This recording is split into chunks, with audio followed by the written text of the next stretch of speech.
Hello beautiful viewers, welcome back to our YouTube channel. I'm Fesh Mboka. I'm Gloria Kalondu. As you can see, and I'm Maureen. Yeah, anashughulikia vitu kwa kando kidogo anatujoin.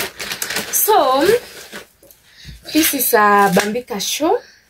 It's Bambika Nasi show where we get entertained, we laugh, we learn, and we vibe. And we vibe together. We get to learn a lot along the way. We discuss about past lives, personal experiences, and many others. So we are discussing vitu tu zinahapeningi za kawaida kwa maisha, and our journey maybe see that different from others. Maybe yetu ni unique, maybe ni similar. Yeah. So today's topic is about being raised by a single mother with multiple step dads. How is life being raised by a single mother with more than one person to see as a father figure to you? How is the experience? Ni vitu gani challenges unapitia, ni vitu gani ziu happen along the way? Of course lazima kutakuwa na challenges mob, positivities, negativities, vitu vingi zina happen kwa hiyo njia. So ni vitu za kawaida maybe. So kwa watu wenye wamezoea, maybe kwa watu wenye hawajazoea. So here is where ilianzia. So, do I start or you start? But our stories are a bit different. Let me start. Acha nianzie na story yangu. So, mimi, we used to live my siblings, and our father. Yeah, our ex-dad, in quotes, our ex-dad. So, tulikuwa tunashingi Thika, Kiandutu. So, vitu zili happen. But mimi, so immediately after class 8, hakukuwa na pesa ya kuingia high school. So juu hakukuwa na pesa ya kuingia high school, have to repeat. But sasa juu mamangu ilikuwa ni place yenye amezoewa na watu wanajulikana, na hakuwa na pesa kunipeleka high school. Have kuongea na my aunt, who is my favorite. Nikahamia kwake Nairobi, niende nikaishi na yeye Nairobi. So mimi nika relocate to Nairobi kuishi na aunti yangu. Then my mama kabaki Thika Kiandutu. That's our hood tukiwa wadogo. So mimi nikahamia Thika Kiandutu. My mom, me alone. So nikaendanga kuishi na mama ya my sister here. So mimi ndo nilikuwa mkubwa wao, walikuwa wadogo, yeye na brother yake na another small sister wako kakuwa kamezaliwa. So tukakuja nikaanza kuishi na aunti yangu. So venye nilikuja kuishi na aunti yangu, hatakuwa na pesa kuniingiza high school. Have kukuja Nairobi ku repeat. Of which hata kama ningetaka kuingia high school bado sikuwa nimeperform vizuri KCP. So nilikuja have kurudia tena. Venye nilikuja have kurudia tena, then nikaingia shule fulani iko Mathare. By the way guys, mnatukoseanga. Watu wamjui tofauti ya ghetto na slum. Kuna Mathare slum na kuna Mathare ghetto. Msirudi kusema kila mahali mnapuita kila mahali acha ametoka Mathare. So picture yenu mna picture Mathare ni huko kwa mabati, mitaro, mafi na sewages and all that. Kuna Mathare ghetto na kuna Mathare slum. So sisi tulikuja Mathare ghetto, not slum. So I moved to Nairobi, nikaanza kuishi na aunti yangu, nikaingia shule. So my aunt alikuwa anaishi no, nilikuja mkiwa Huruma. Yeah, mimi nilipata Huruma. So tukaanza kuishi Huruma na nikaingia shule, tukasoma. So the same year nimeanza kusoma, hiyo mwaka yenyewe nimekuja. Unfortunately,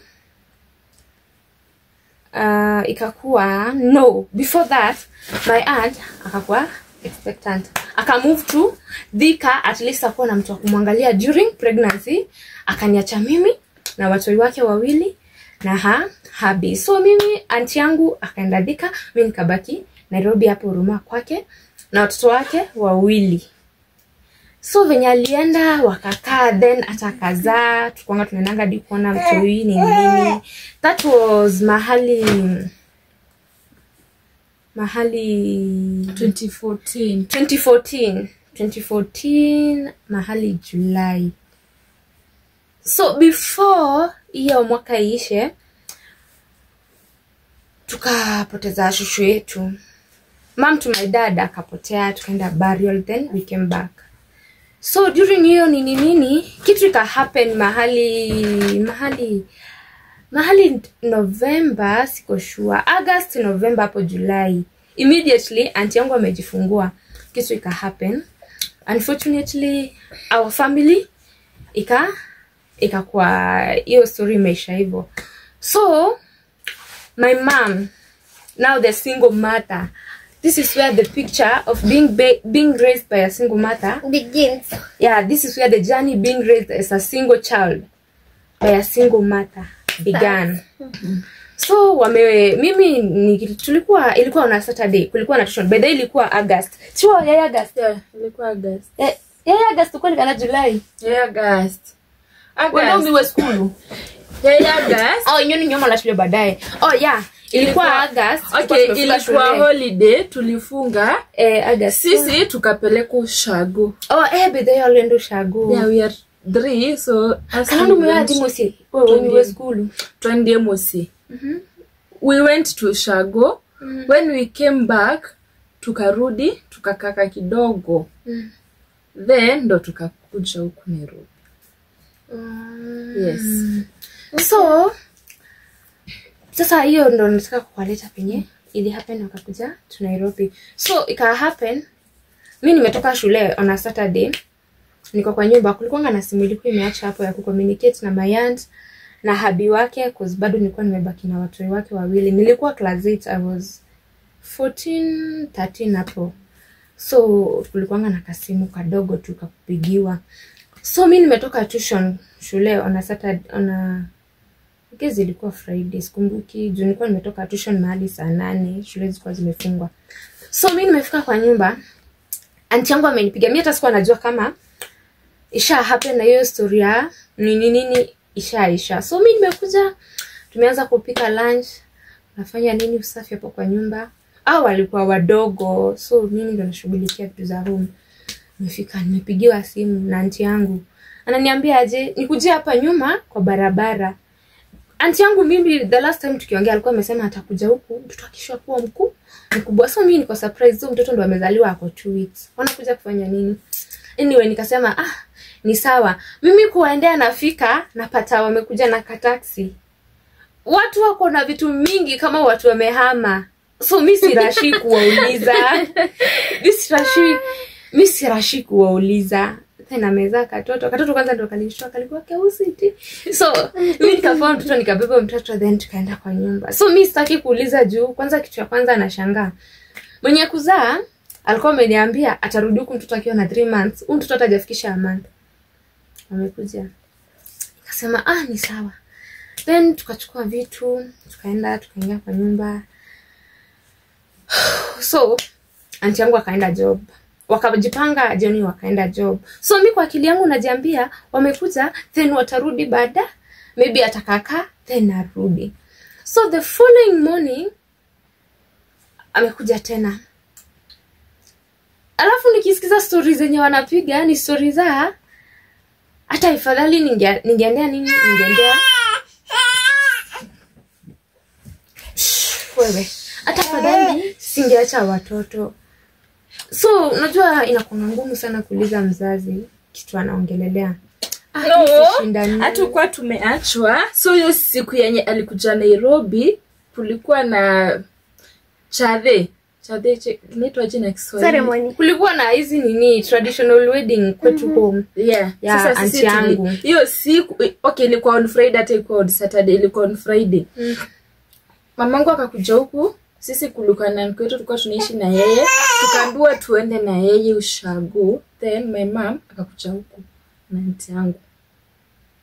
Okay, sikumbuki vizuri basi. Yeah. So after that tumekaa wiki kaisha. Wiki ya pili. Sasa hizo story wanaongelelea. So unajua ni vitu tumekuwa happen, wanakosananga, wanarudiana. So mimi kwa akili yangu, but mimi kwa akili yangu nilikuwa najiambia wameachana na ni kitu ningetakanga kutoka kitambo i happen cause the family ilikuwa kidogo ICU. So mimi kwa akili yangu na kwa roho yangu kulingana venye tulikuwa tunaishi kama mtoto firstborn ni kitu sikufurahia ili happen, lakini ni kitu nilikuanga naishingi na tamani nilikuanga tu natakanga ikuje kuwa happen. Juu sikuwa naona sikuwa naona inaendelea vizuri na nilikuwa na fear ya mmoja tunaweza enda kuruzi mmoja kwa hiyo scenario. So venye ili happeningi tukakaa, then holiday kaishanga, tukaanza kurudi tena shule. Ndio mamangu akujanga akaanza kuniambia nataka nitafute nyumba hapa kwa aunti yako ni padogo. Mamangu sasa alikuwa analanga mara nyingi job kwa aunti yangu, alikuwa anafanya job na aunti yangu. Ameanza kuniambia hapa ni padogo, nataka nitafute nyumba ndio sister yako na brother yako niwaendee nini. So kama firstborn vitu zingine utakangi kupressure mzazi nazo. So mimi nimetulia, nimenyamaza. Sitaki kuonyesha ni kama ni vibaya cause kusema tu kweli mimi nilikuwa nafurahia juu ikifika mahali uone sasa mtu anafurahia ati familia yake ina break aje sasa. There are reasons. Unajua inategemea na unafurahia kwa nini. Yes. Juu kama firstborn unajua wazazi saa zingine wanaonanga ni kama hatuoni kitu kinaendelea. So ukiangalia ile the family kulikuwa na lot of toxicity yenye kama mtoto kulelewa mali kama pale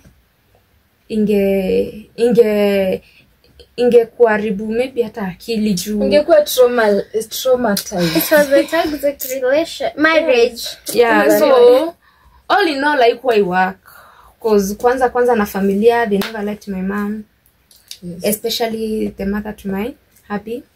She's late. So venye walianzanga tukakaa then mamangu hadi tukomboa nyumba ya mabati. Akakomboa kwa nyumba hapo hivyo juu kwenye tunaishi sasa Huruma, na hapo juu place nyingine kulikuwa tu na kanini kijiji fulani hapo. So akakomboa nyumba kama mabati. Akakomboa kanyumba kilikuwa kibungalow ni venye kilikuwa akakuwa kanyumba ikitengenezwa vizuri ni 2 bedroom ikitengenezwa tu vizuri ni nyumba yenye mkidivide inaweza kuwa na rooms kama 3, choo, kitchen hapo kando. So ilikuwa nyumba ya mabati but nyumba kubwa kubwa sana. So wametafuta nyumba sasa, sisi tulikuwa shule. So wametafuta nyumba, sisi tumetokea shule tumeenda kuonyeshwa huku ndo mtakuwa mnaishi nini. So mimi napenda aunti yangu, so mimi nilikuwa naishingi kwa aunti yangu, my sister, brother yangu na mamangu ndo walikuwa wanaishingi huko. So tukaendelea tukakaa. Then this is where now the real story begins. Hapo bado sisi tumepelekwa kwa nyumba hall. Hiyo nyumba hall, my dear friends, tuko na mattress kama kenye kalikuwa kwa aunti yangu kenye tulikuwa tunalalia chini. Kwa aunti yangu ndio wako kwa mattress alitupea tukapeleka kwa ile nyumba. Aunti yangu mama ya huyu ndio sasa ametupea kwa ile bungalow yetu. Tumeenda kuishi nako kwa mattress. So sisi tumebeba kama mattress ketu kalikuwa kadogo. Ilikuwa siji size ya 3. Either 3 ama 2.5. So ndo tulienda nako huko na tuliomba akatugawia nini. Tukaanza live. Na life ikaanza. Maisha inaanza hapo. So kitu tulikuwa na niboni ya team. Tumetoka Thika tumeacha nyumba iko na vitu. Tulikuwa na double decker yetu sisi. Me and my sister tulikuwa tunalala pamoja, then brother yetu analala peke yake juu. Fully vanished. Ilikuwa vanished na so mimi kwanza kitu ilikuwa inaniboni ya tea. Tumetoka kwa nyumba ya mabati Thika, then tumekuja tena kwa nyumba ya mabati Nairobi. Alafu sasa maisha ikaanza. Ushaisikia mzazi anaweza aka traumatize achane na hiyo. So tumekuja tumekaa traumatized. Wazazi jamani, especially single mothers, just prepare us to prepare you guys maneno. Unakuja kwanza unatuambia venye maisha iko ni kugumu na nimeona sitaweza peke yangu. Of course watoto kama wewe ni mtu wa kuelewa utaangalia situation na uangalie venye kuko na uone si big deal, ni kitu happen, ni vitu zio happen, so ni sawa. Uta limit mzazi na si nyi wa kwanza. Tena still bado ni mdogo. I guess tuligrow venye vitu zingine hata zikuwa zinatusumbua as much. So sisi tumekaa. Mamangu ni comedian by the way. Imagine mtu amekaa tu hivi hata hajamwambia anything. Unajua I used to think vitu zingine mnafaa kukuita watoto, una discuss nao. Unakuja nawaambia huyu anaitwa so and so, nataka nikuje kwenu niwalete niwapige introduction. Mamangu ni nani? Kevoda. Mamangu amekuja, ametuletea, ameingia, ametusalimia. By the way, he was a very respectful guy. Amekuja, ametusalimia, tena kaka. Sasa unajua sisi hatujambiwa anything kama mtu mkubwa tu. Sisi nilikuwa mdogo, nilikuwa 14, my sister alikuwa I guess 13 hapo. Tumeachana tu kidogo, ni age zetu ukimbizana hivi. Nikiwa tumeachana na mwaka moja katikati. So sisi tunakaa tu, unajua kama watoto obvious lazima mtajijazia. Tunajiambia tu wenyewe, tunasengenyana tu wenyewe. Na ni life, na tukamkubali na tukaendelea. Although that time huyo atakuwa tunaishi na yeye. So huyo alikuwa na nyumba yake, place yenye mama alikuwa anafanyia job. Life ikaendelea. And the story continues. So tukakaa, Mungu akatubless. Siku moja mamangu akiwa huko wametoka job usiku Isili, huko hivyo Isili, wakapitia Isili kwa aunti yangu fulani alikuwa anaishingi Isili hiyo time hapo hivyo St. Teresa's. Akapata na chokora, akona mattress big hizi kubwa za Warrior. Na hivyo tuko na hiyo mattress hadi wale hadi nafikirianga kuchezea. Dalibagi pesa gapi? 300. Ilikuwa 300. Jamani, challenge 300. Ni miaka ngapi mpaka sahi? Tangu tuambie Nairobi. Hiyo ndo mattress tuko nayo. Nafikirianga kuchange. From 2014. 11 years. Hey, Ndio mwaka ya like hiyo ndo maisha yetu tangu tutoke kwa our and it's still there, the mattress. Allegedly father. Hadi wa leo tuko na hiyo mattress ndo tunalalianga bado. Na sasa zingine tunasikia hii pesa ninunulie mamangu mattress at least for a change, lakini tena anajiambia nitambaia nikipata. Yeye anaipenda sana. Lakini yeye mwenyewe anaipenda. Imagine memories. Alipotonanga na chokora usiku. Na unajua tuko na kale kama mattress ketu kadogo tuliuziwa na aunti yangu. Mlizia ama mlipewa? Tulipewa na aunti yangu au tulipewa na aunti yangu, yeye akabai ingine. Hahabi akabai ingine ya kulala hapo chini. So imagine hiyo nyumba aunti yangu tulikuwa tunaishingi mimi mama yangu, although mamangu hakuwa anakujenga kila time. Mara mingi alikuwa analanga huko job. Mimi mama yangu, cousins wangu wawili, sasa ni watatu juu kuna kadogo kenye kamezaliwa. Then brother yangu, sister yangu na kuna uncle yangu mdogo. Usisahau ni single, ni nyumba single. But kilikuanga pia ki-hall. Okay, eko kubwa. Kama mattress mbili ilikuwa inatoshea chini. Kubwa si kubwa. Iko medium size. Nyumba tu ka medium size, ilikuwa single room. So imagine nyumba single room ikishia watu wote. So tumekuja tumekaa mimi venye at least tulihama, at least ikakuwa nyumba watu wanaweza breathe. So tukaendelea nini. Then ikafika time tukamaliza shule, hakukuwa na kenye ili happen ika-happen, sitaki kushare nini ili happen. So tukahave kuwa delayed. Kitu ili happen tu. Unajua mambo na wapenzi wakikosana, mara sijui nani anatumia simu ya nani nini. So pesa ikaenda kupotelea. Kwa hizo tu mvurugano ya wapenzi wawili wenye wameachana, so pesa yenye ilikuwa inaseviwa ya kuingia shule ikaenda kupotelea na mmoja. So sisi ikakuwa delayed kuingia shule. So sad. Yeah, that was sad. Ilikuwa delayed. Tukakuwa delayed kuingia shule high school form 1. So mimi tumeenda na mamangu tumetafuta shule. Nimeenda kwa Ndururuno. Mimi natafuta shule za Kajo. Nenda uko natafuta shule. Mungu ananiambia tafuta shule, nenda natafuta shule. Tukananga na mamangu Ndururuno tukaulizia. That time kuingia shule za Kanjo ilikuwa expensive, si kama saa hizi. Tukapigiwa tuition fees, sijui ni ngapi nini, uniform. Hiyo time sijui tuliamua. Mamangu akasemanga hii pesa yote. Kwa wewe usoma wewe ka. Na mwetu wa mwenu we.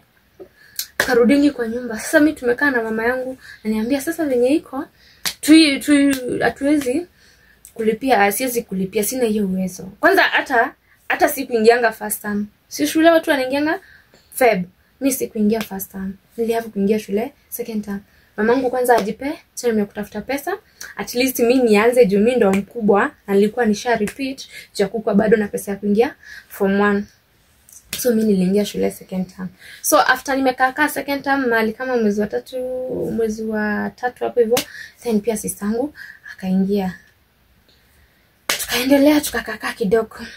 Jasema ni shule gani alienda? Sitaki kusema shule juu hata shule yenyewe ilishanga. Shule yenyewe ilisha guys. Okay, singesema ni shule gani. Okay, wachana tu na shule juu.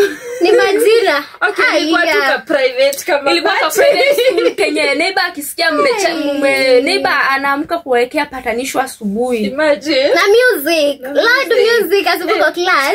Shule za ghetto tumesafa. Hivi unasikia Keng'ang'i. Let me tell you Maina. Hey, Jidi na Agosta asubuhi. Unakaa kidogo unasikia Jackie anaitwa Jackie Vike ama anaitwa nani Will Brother. Hey. Amekuja. Shule za ghetto jamani.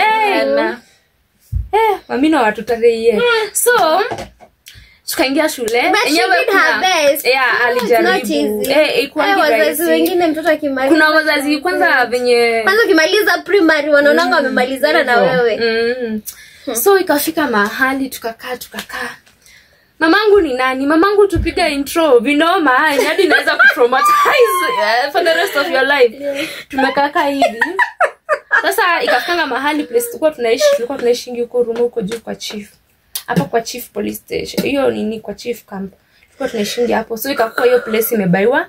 Mtu anataka kujenga sasa kuna police station. Not police station. Petrol station. Petrol station. A big restaurant shop. That used to be our home. Yes. So tulikuwa tunaishi hapo before pabomolewe pa hiyo petrol station.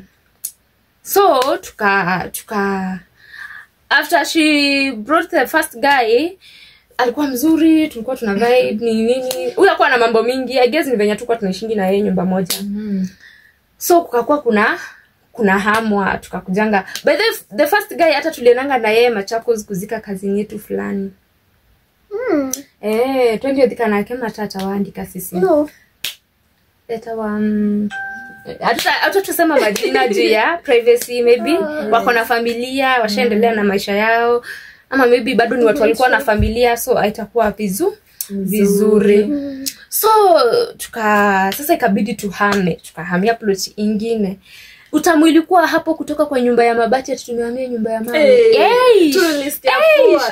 Ni kama shida ni kama kadogo. Mtu ametoka ushago. Unakuja Nairobi the first day. Hata ulalangi usiku.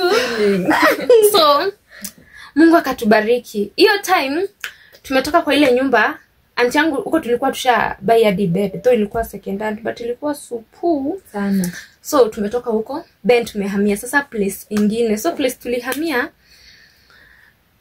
aunti yangu yenye alikuwa nayo huko hiyo time akatupeanga. So tukihamia huko tulihamia nyumba ilikuwa na vitu, nyumba ilikuwa smart. Hata tukiambia watu penye tulikuwa tunaishi na waangalie nyumba yetu wanaona wametoka kwa nyumba ya mabati kweli. So tukaendelea. Kuendelea, mama yangu ni nani? Ukisikia madam surprises.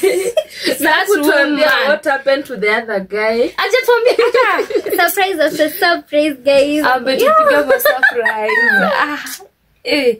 Sasa sisi tumekaa.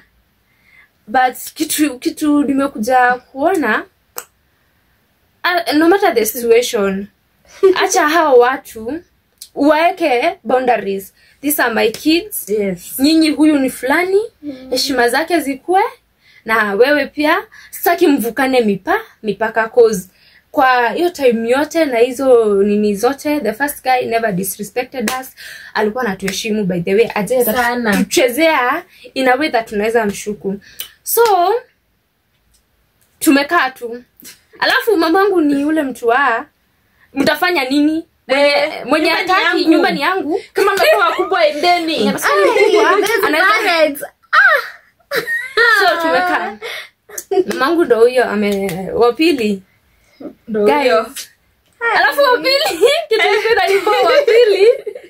alikuwa yapi mdomo penya Na ni mwanaume. alikuwa ngadi anatusemanga tukifanya makosa.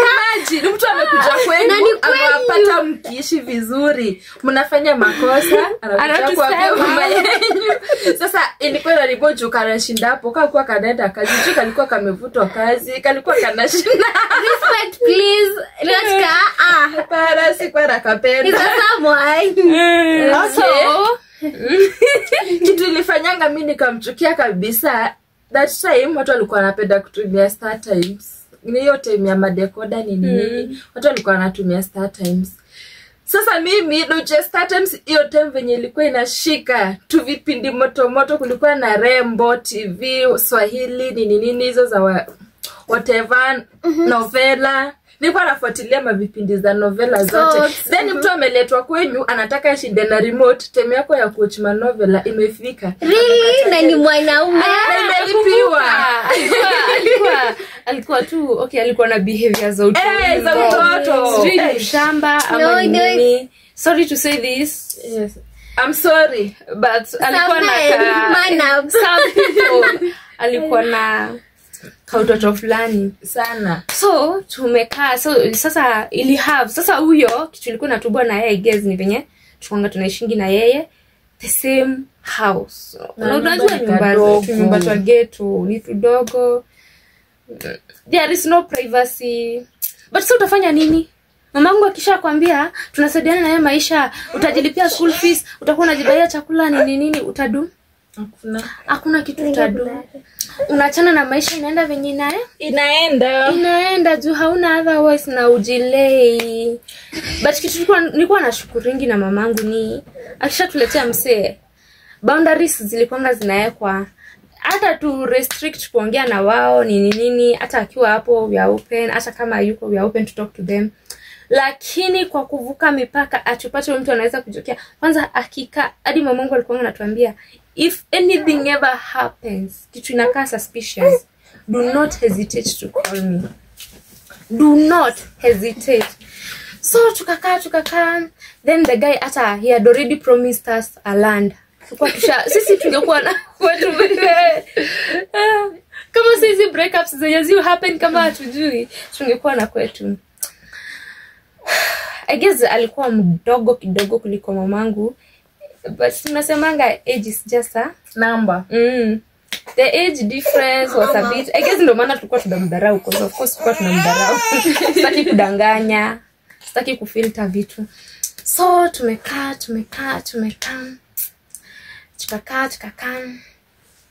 then who is my mom? Mama yangu ni nani guys? Who is our mom? Who are our mothers? Mother almost say praises. Anataka tupige jina. Mama was so praises. Tumekaa chini hivi kidogo. Sasa tukakaa pale, bado tulikuwa tu hapo. One night, no actually mamangu hufanya kazi usiku, so anakujanga asubuhi. So one morning tumeamka, tunatoka tuenda shule, tunapitana na mamangu na mgeni wake. Jamani, Nambari 3. Wewe mwingine but I think alikuwa anakataa kutafuta kazi, atiaraka hapo mama yetu amlee.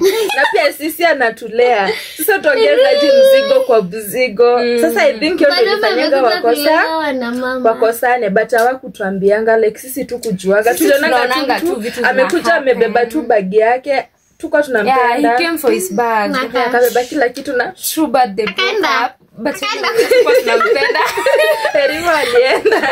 So tumekaa kwa hiyo nyumba yenye tulikuwa sasa tumehamia, ilikuwa ya sakata hizi za chini zenye hazijapandishwa gorofa. So tumekaa. Sasa hiyo morning tunatoka tunaenda shule, mamangu akakuja na mgeni wake, the bad guy. So tulimsalimia, tukaongea. Okay, hatukuongea juu tulikuwa tunaenda shule. Tulimsalimia tu na tukatoka tukaenda shule.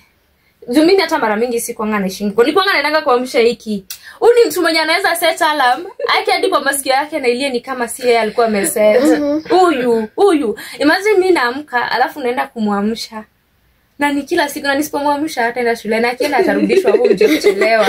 Mimi mamangu alikuwa anatoka job mapema ndio kuja huko. Na sasa ni mtu wa high school anaamshwa. Jamani watu. So sisi tukapishana na our dad allegedly hiyo jina. So our dad father. Tumekuja then mimi na sister yangu sasa kwa akili like we discuss. Sisi tunakuanga open by the way. Tunasengenya hadi mama zetu. Tunawasengenyanga in and out. Lazima tusengenya wazazi. So tumetokea shuleni. Mimi nilikuwa nashinda kwa aunti yangu, but tunatokea shule naenda huko, nashinda huko, tunapika huko, tunarudi kwa aunti yangu, tunakuja kulala. So tumepitia huko. Tumeanza kusengenya mama yangu. Mami na yeye hapana. Amezidi. She's been too much.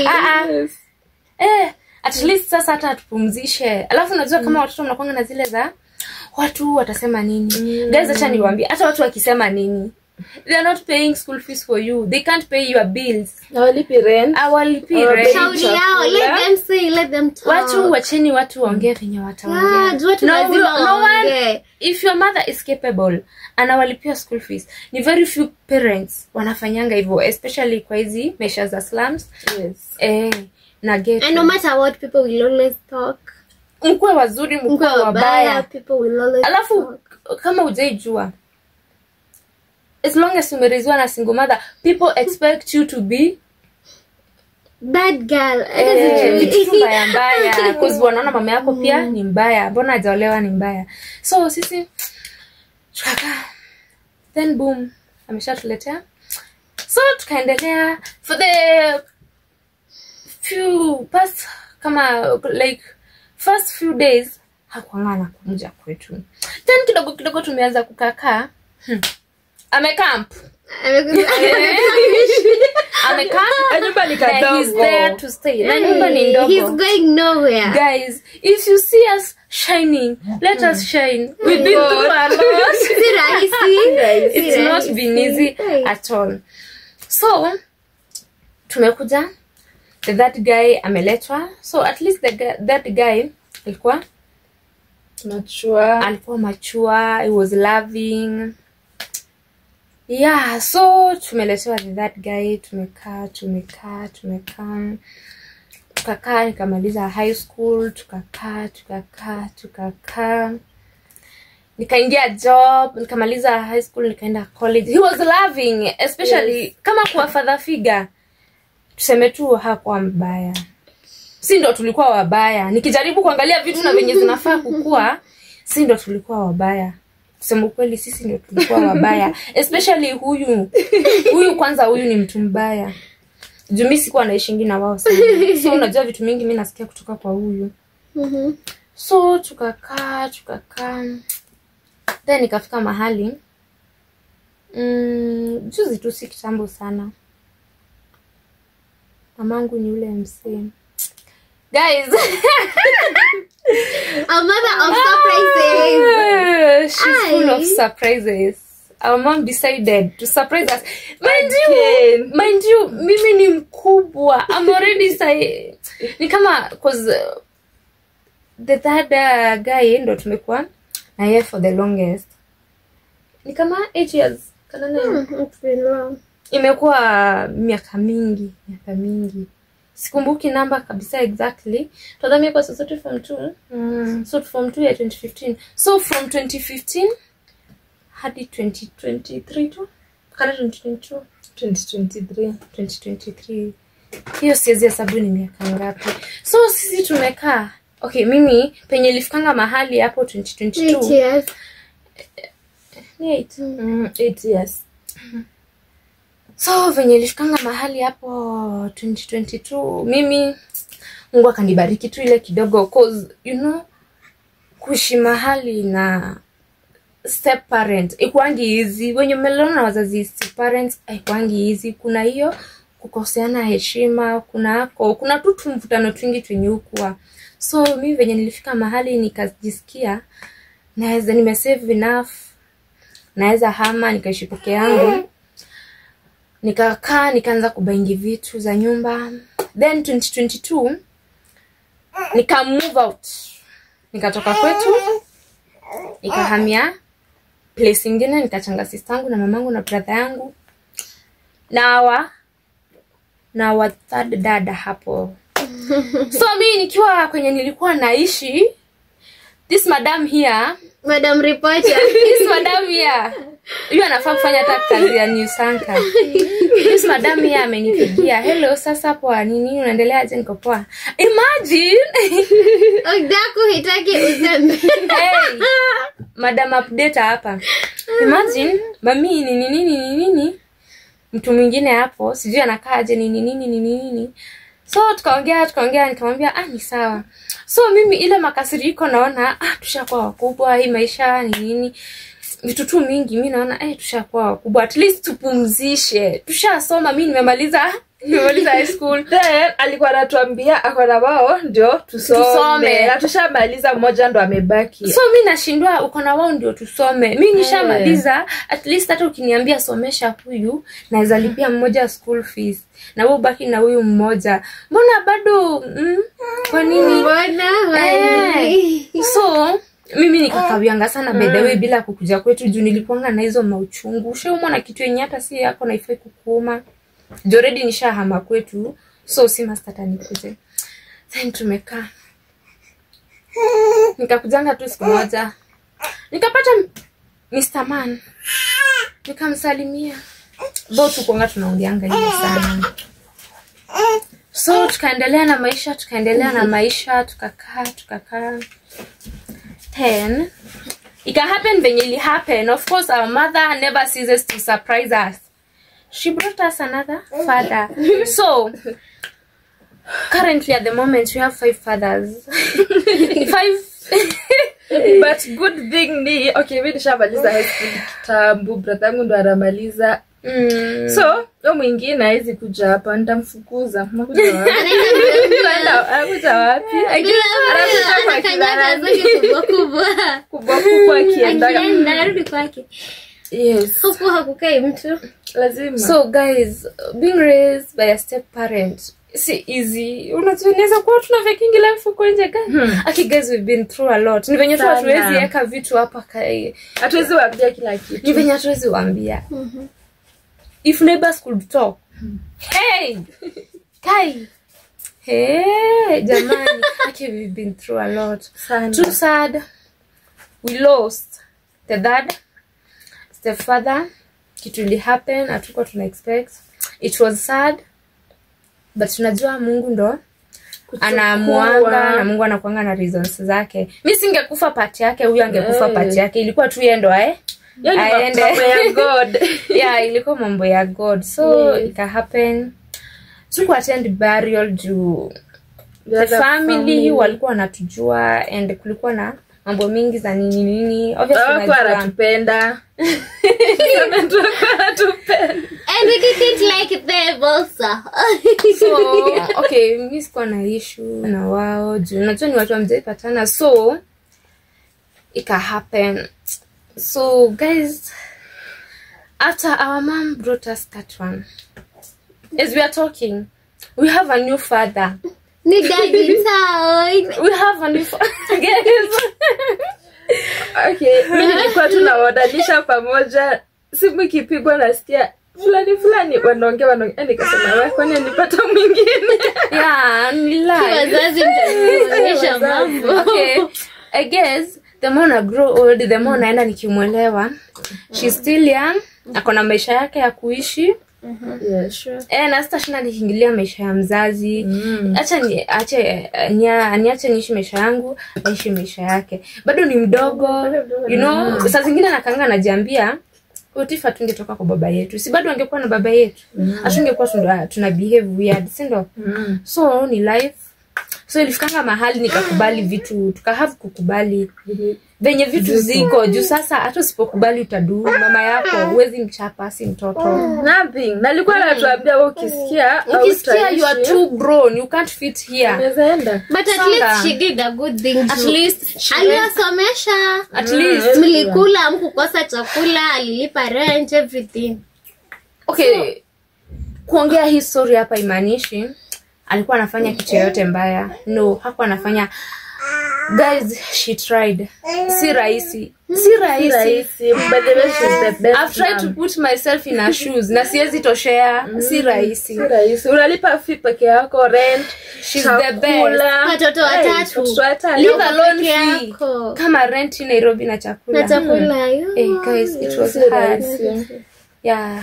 So sitaki kuweka ni kama ni kitu mbaya. By the way, mimi nafurahianga cause I remember before atoke kwetu, our ex dad in quotes alisemanga venye mimi nimaliza high school first time before ni repeat.